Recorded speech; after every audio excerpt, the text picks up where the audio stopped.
अच्छे लोग दुखी क्यों रहते हैं और पापी पाखंडी लोग हमेशा खुश रहते हैं और मौज उड़ाते हैं? इसके दो कारण हैं। दोनों ही कारण मैं आपको आज बताता हूँ। सबसे पहले अच्छे लोग दुखी क्यों रहते हैं, एक कहानी के माध्यम से समझते हैं। एक नगर में विधवा स्त्री रहती थी। उसकी 3 छोटी छोटी बेटियां थी। जवानी में ही उसके पति गुजर गए थे। तीनों छोटी छोटी बच्चियों को पालने का भार बेचारी उस अबला पर ढल गया। तीनों बच्चों को लेकर वह विधवा जाए तो कहाँ जाए, कुछ काम धाम भी नहीं कर सकती थी।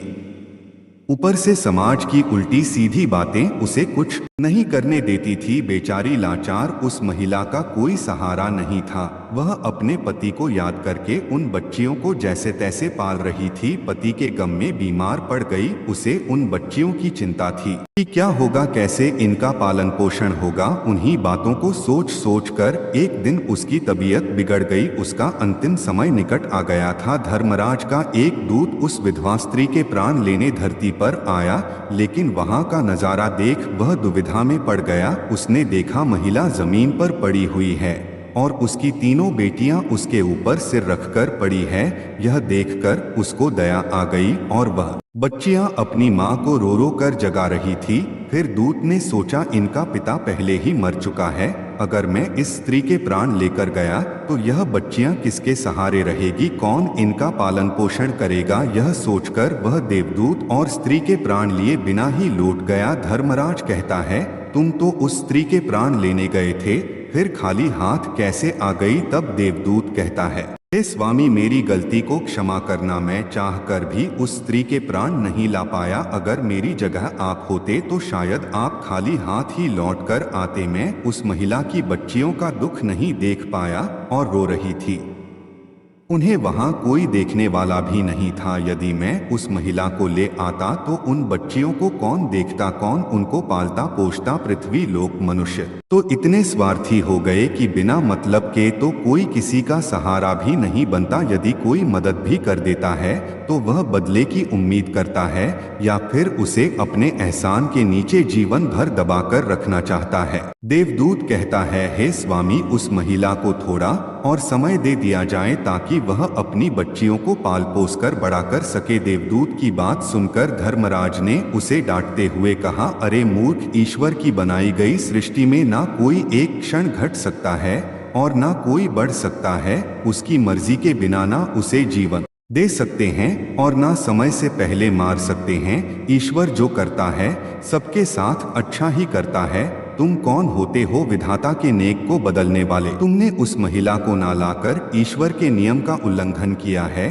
तुमने बहुत बड़ा अपराध कर दिया, इसलिए तुम्हें इसका परिणाम भोगना ही पड़ेगा। जाओ, जिस पृथ्वी के मनुष्य से तुम्हारी ममता है उसी पृथ्वी पर मनुष्य बनकर अपना पाप भोगो। देवदूत कहता है, हे स्वामी, धरती लोक से मेरा उद्धार कब होगा और कैसे होगा। धर्मराज कहता है, धरती पर जाकर तुम अपनी मूर्खता पर 3 बार खिलखिलाकर हंस लोगे, तब तुम्हारा उद्धार हो जाएगा। इतना कहकर धर्मराज ने उस देवदूत को धरती पर धकेल दिया। वह धरती लोक पर मनुष्य शरीर में आ चुका था। उसके शरीर पर वस्त्र नहीं थे। यहाँ का एक नियम है, जब मनुष्य जन्म लेता है तो उस समय वह नग्न होता है।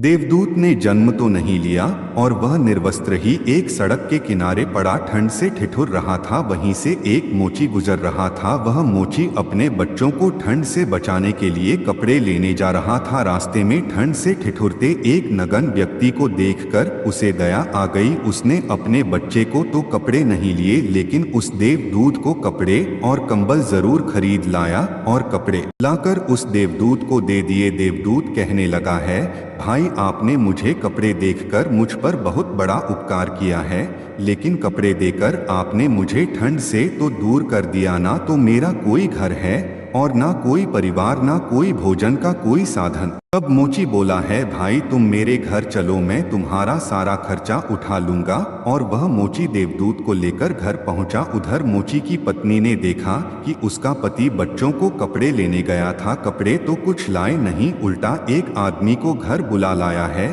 पत्नी अपने पति से झगड़ने लगी और उसे भला बुरा कहने लगे। यह देखकर वह देवदूत बहुत जोर जोर से हंस पड़ा।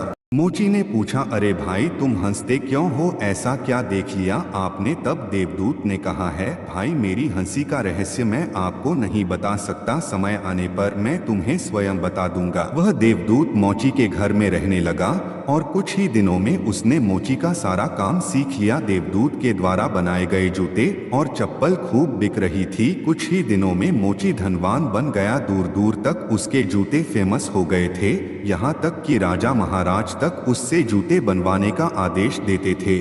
जब से देवदूत उसके घर आया था उसकी तो किस्मत ही चमक गई थी, धन की कोई कमी नहीं रही, सब कुछ अच्छा चलने लगा। एक दिन की बात, राजा का एक सैनिक चमड़ा लेकर उसी मोची के पास आया और बोला, देखो हमारे महाराज इसी चाम के बने जूते पहनना चाहते हैं, यह चाम बड़ा कीमती है, तुम ठीक से इसे एक जोड़ी जूते तैयार कर दो, यह चाम खराब नहीं होना चाहिए, पर ध्यान रखना इस चमड़े के जूते ही बनने चाहिए, भूल से भी इसकी चप्पल मत बना देना। राजा का सैनिक चमड़ा देकर चला गया। इधर मोची ने भी देवदूत को समझाया कि देखो राजा वाली बात है, इसमें कोई गलती ना करना, चमड़ा भी बहुत कम है, इसलिए चमड़ा खराब नहीं होना चाहिए जूते की। वह कह कर गया है तो जूते ही बनाना, गलती से यदि चप्पल बना दी तो राजा हमें कठिन से भी कठिन सजा देगा। मोची के इतना समझाने के बाद भी देवदूत ने चमड़े से चप्पल ही बनाई। चप्पल देकर मोची की सांसें फूल गई। वह देवदूत को डांटने लगा, यहाँ तक कि डंडा लेकर उसे मारने के लिए दौड़ा, कहने लगा, अबे मूर्ख, तुझे बार बार समझाया कि जूते ही बनाना, लेकिन तूने चप्पल ही बना दी, अब राजा हमें नहीं छोड़ेगा,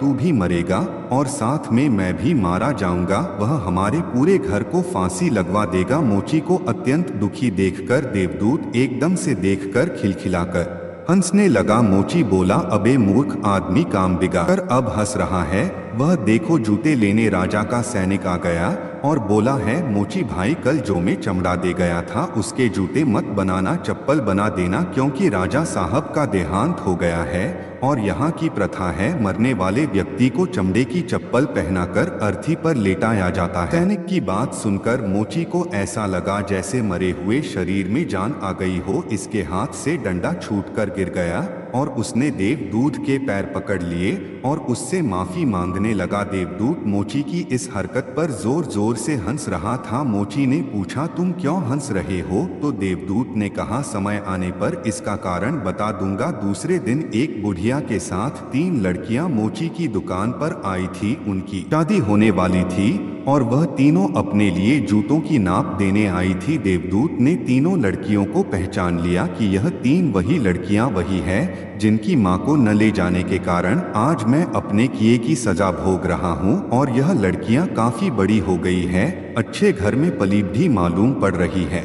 बुढ़िया कहती है, हाँ बेटा, बचपन में इनकी माँ चल बसी इसलिए इनको मैंने मेरे पास रख लिया। मेरे पास करोड़ों की दौलत है और दुर्भाग्य से मेरा भी कोई नहीं है, तो इनको मैंने मेरे पास रख ली है। मैंने इनको पढ़ाया लिखाया और अब इनकी बहुत खानदान में इनकी शादी कराने जा रही हूँ। लड़कियों का भाग्य देखकर देवदूत सोचता है, परमात्मा जो करता है अच्छा ही करता है। अगर उस समय में इनकी माँ नहीं मरती तो आज यह भुखमरी और दरिद्रता में ही पड़ी रहती। इनकी माँ के मरने के बाद आज तीनों लड़कियां बहुत बड़े घराने की बहू बनने जा रही हैं और इस बुढ़िया की करोड़ों की संपत्ति की मालिक भी बन चुकी है। यह सब देखकर देवदूत अपनी पहले की मूर्खता को सोचकर जोर जोर से हंसने लगा। मोची ने पूछा, आप क्यों हंस रहे हो? अपनी हंसी का कारण बताओ। देवदूत मोची से कहता है, मैं एक देवदूत हूँ और अभी जो यह तीनों लड़कियाँ जो जूतों की नाप देकर गई है इनके माता को लेने आया था, लेकिन उस समय यह तीनों छोटी छोटी थी तो इन पर तरस खाकर मैं इनकी माँ को नहीं ले गया और इनके पिता का पहले ही निधन हो गया था। इस कारण मुझे धर्मराज ने श्राप देकर धरती पर भेज दिया। मैं बिना कपड़े के एक सड़क के किनारे पड़ा था, तब तुम मुझे अपने घर ले आए और उस समय तुम्हारी पत्नी तुमको खूब लड़ी थी क्योंकि तुमने अपने बच्चों के कपड़ों के पैसों से मेरे लिए कंबल और कपड़े खरीद लिए थे। तब मैं पहली बार तुम्हारी पत्नी की मूर्खता को देखकर खूब हंसा था क्योंकि तुम्हारी पत्नी उस लाभ को नहीं देख पा रही थी जो मेरे आने से तुम्हारे घर में होने वाला था। और दूसरी बार हंसी जब आई जब तुम राजा के जूते नहीं बना सके और तुम डंडा लेकर मेरे पीछे भागे। उस समय तुम राजा के बारे में सोच रहे थे, लेकिन तुमको यह मालूम नहीं था राजा के साथ क्या घटना घटने वाली है, जिसके कारण राजा को जूतों से अधिक तत्वों की आवश्यकता पड़ गई। हम किसी भी चीज को देखकर या सोचकर दुख मनाते हैं, जो हम उसे नहीं देख पाते वह होने वाला होता है।